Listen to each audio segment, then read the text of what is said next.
Yeah, we're going to talk about the Grammys because all of this is going to tie in. We're going to talk about the Grammys. Now, listen. Let's get into what we got to talk about. Now, as you guys know, there was a big fat sassy punk, a DNC puppet, who made a video coming after and disparaging foundational Black American lineage. The Grits and Eggs podcast, Deontay Kyle, big old flabby punk, came after the lineage, and we got to understand where it's coming from. He did all of the DNC talking points. This is something coming from the DNC. Let's be very, very clear. All right, let's be very, very clear. They signal boost his rant against foundational Black American. They try, they do the thing where they try to frame it as a group. They do a little straw man where they try to frame FBA as a group and then try to attack that. They're attacking the lineage. You know why? There is no group. There's no organization. You're not attacking something that doesn't exist. You're attacking a lineage of people. That is the only thing that is FBA. There is no group. There is no leader. When they start bringing me up, yeah, that leader, y'all ain't outside. All that old sad. I'm going to play some of the clips. I ain't going to play a lot of it, but I'm going to play some of the clips.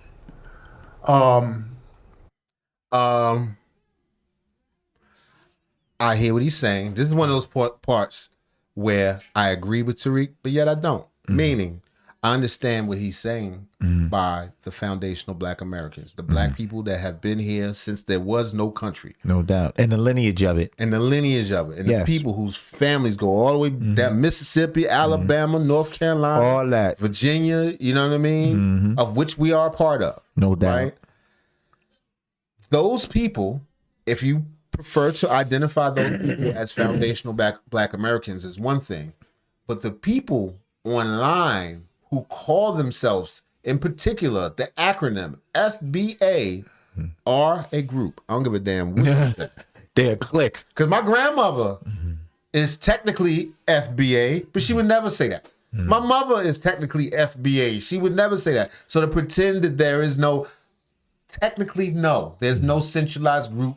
There's no meeting. We're talking about people who are Black. What we used to call regular Black. Is Tariq a leader? Is he a leader of the FDN? He's certainly a thought leader. Who else said it before him?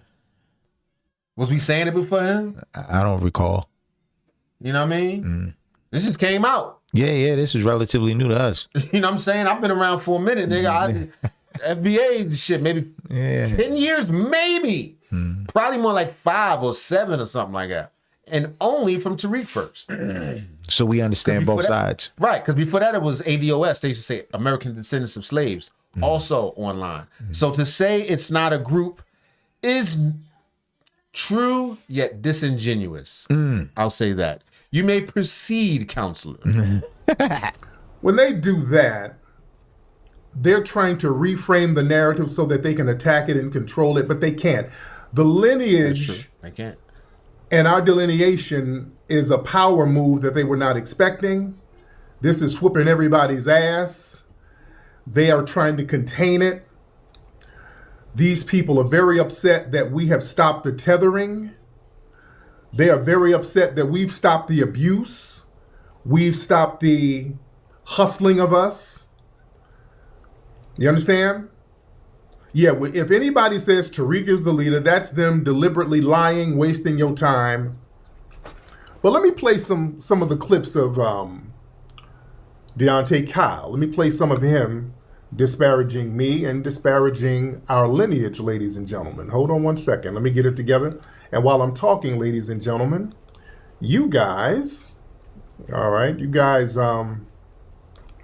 share the space. You guys share the space, ladies and gentlemen. Let me play some of the rants of Deontay Kyle. And again, he hit on all of the talking points of the DNC. Look, every election cycle, they come around, circle around, try to disparage me, try to discredit me. They've been doing this for like over a decade. They do this every election cycle.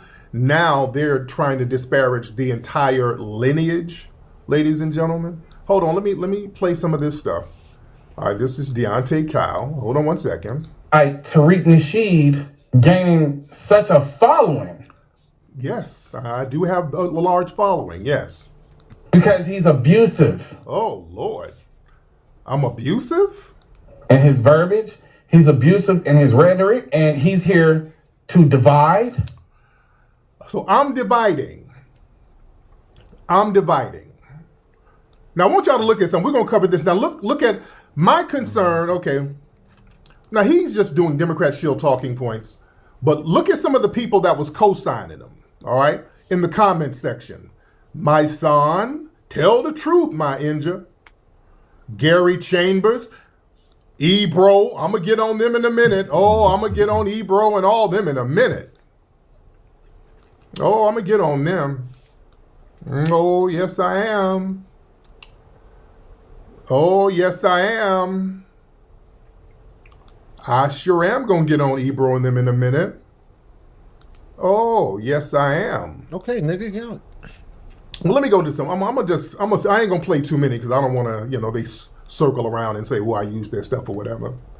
So Ebro was in a lot of the comments. "Ooh, you talking that talk?" And there was a rapper Simba, and Simba's, I think he's Caribbean or something. Simba, and I like Simba. He can rhyme, but Simba's non-FBA, so a lot of the non-FBA cats are hopping in the mix. Hold on. Hold on. Niggas ain't involved in nothing outside. They ain't doing shit outside. They on the internet looking for niggas that look just like them to degrade and call tethers all day. I don't see these niggas doing no work against none of these fucking Nazis, none of these fucking Klansmen, nothing. All I see is them niggas calling out other black people all day. That is true. Hey, I'm telling you, I don't care how you put it. Hey. And I like Tariq. And although you say you're not a leader, I'm telling you right now, if anybody says anything that you do not agree with, Contrary, you would tether. All facts. If you say anything contrary to the hive mind, you're a tether. We bear witness. Automatically. Let's look into this nigga's background. What? What are you talking about? Because I think niggas could do better. Because I think you should stop popping your ass, ladies. Put on some goddamn clothes. Niggas try to work harder, you know what I'm saying? Stop complaining. Must be a tether. Divisive as fuck. Okay. Ain't that what you doing? Ain't that what you're doing? How was that divisive and that's just what you're doing?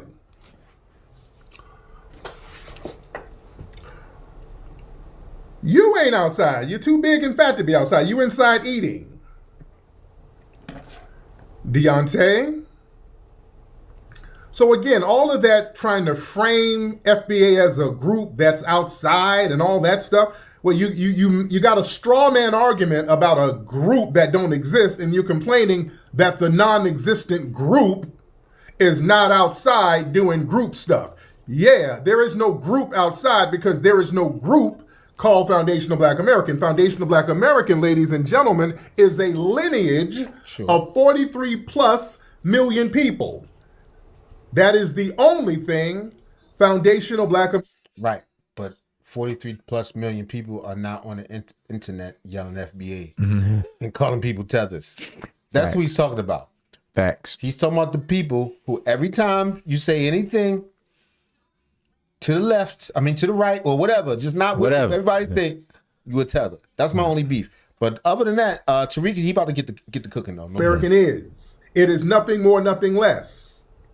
If your lineage goes to the beginning of this country, you are a foundational Black American. You don't have to walk around with a shirt that says FBA. You are a foundational Black American by logic. You don't have to join a group. You don't have to join a cult. It's none of that stuff. It is an ethnic identifier. Nothing more, nothing less.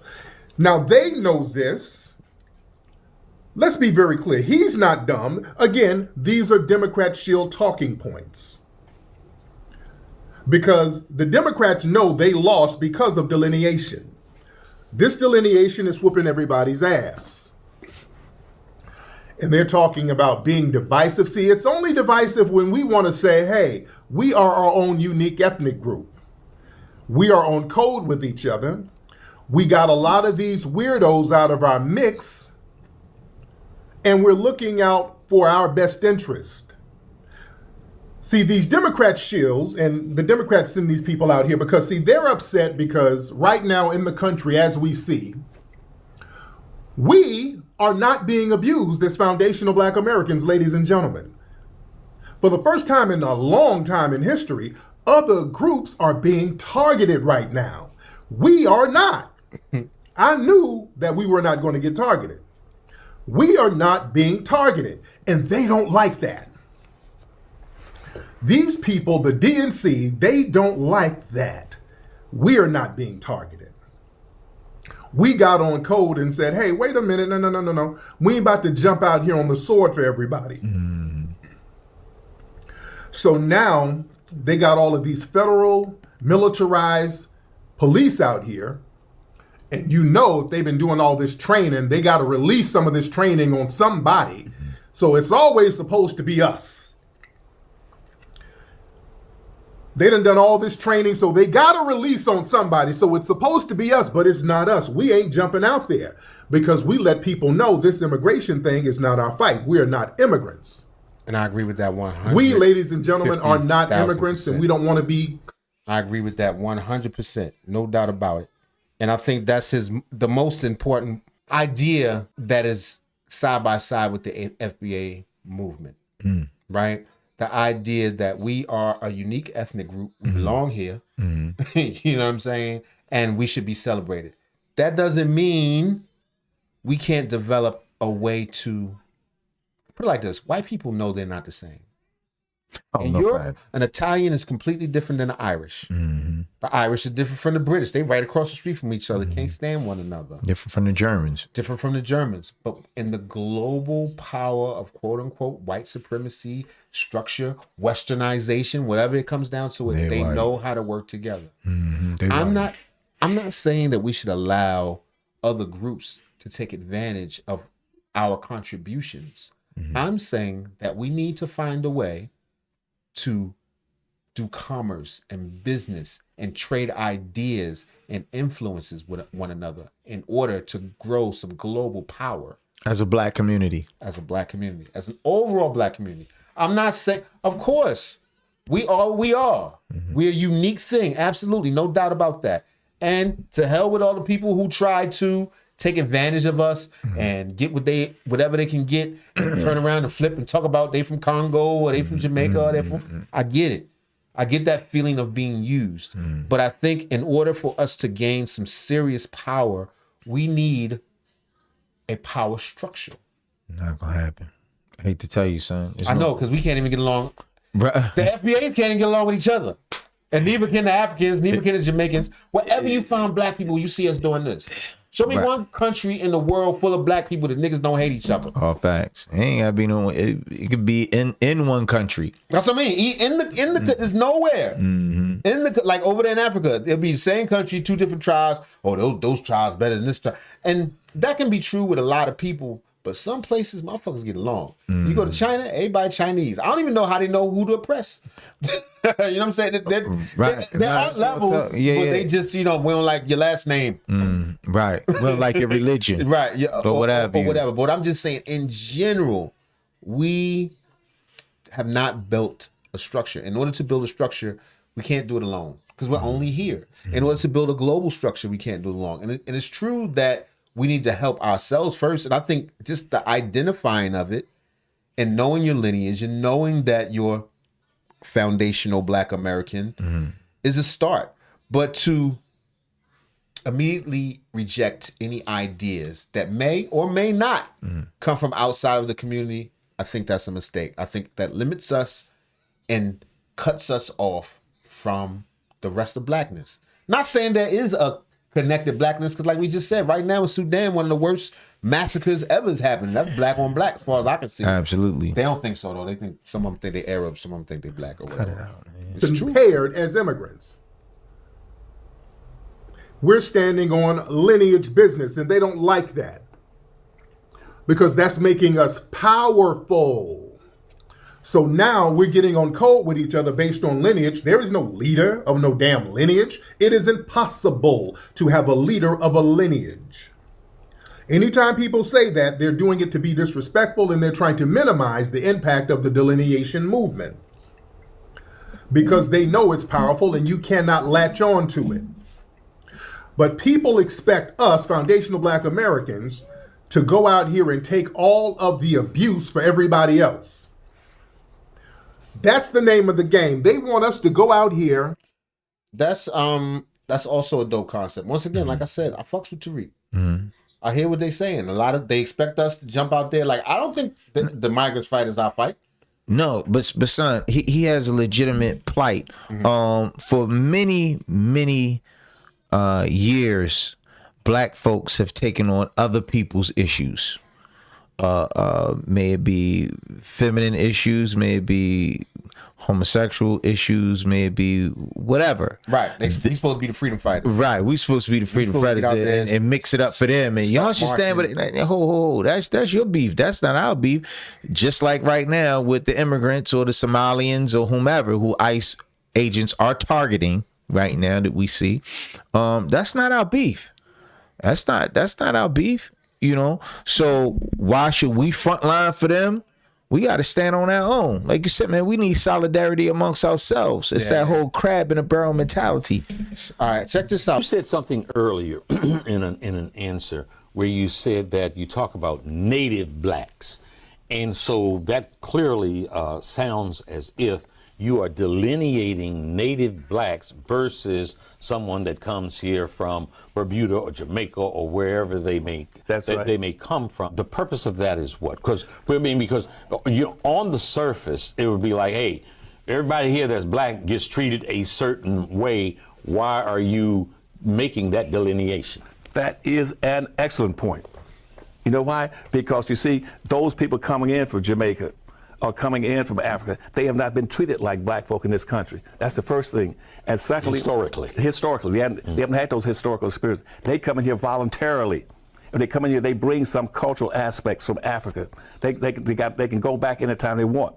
But the black people in this country are exceptional people.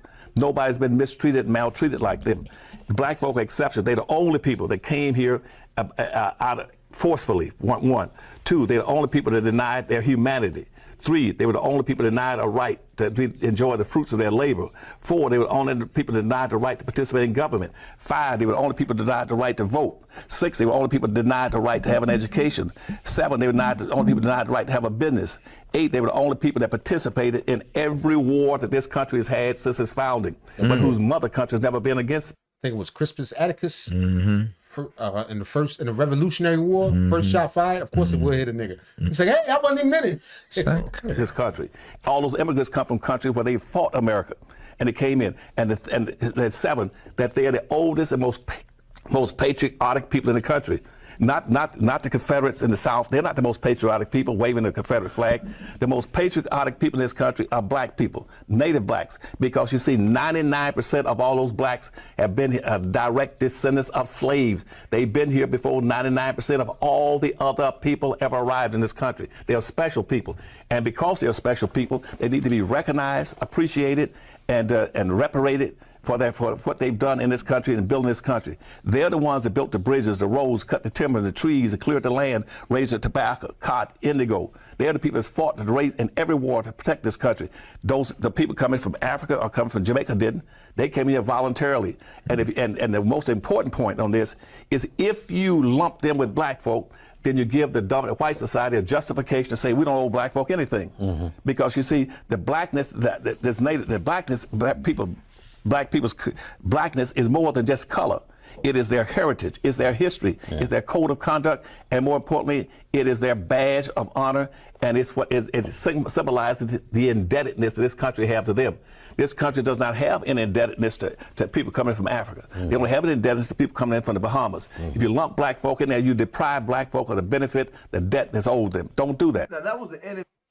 And I definitely hear him on that.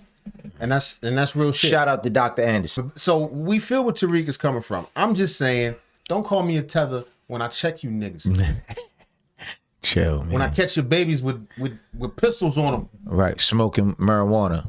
in the corner store. Literally like Those babies. got on bonnets running up and down the street and all that. At the pajama pants airport. At the airport and the Walmart and all that. Because I point that out, don't make me a tether. Son, we That's get my it, point. son. But I do agree with a lot of what he's saying.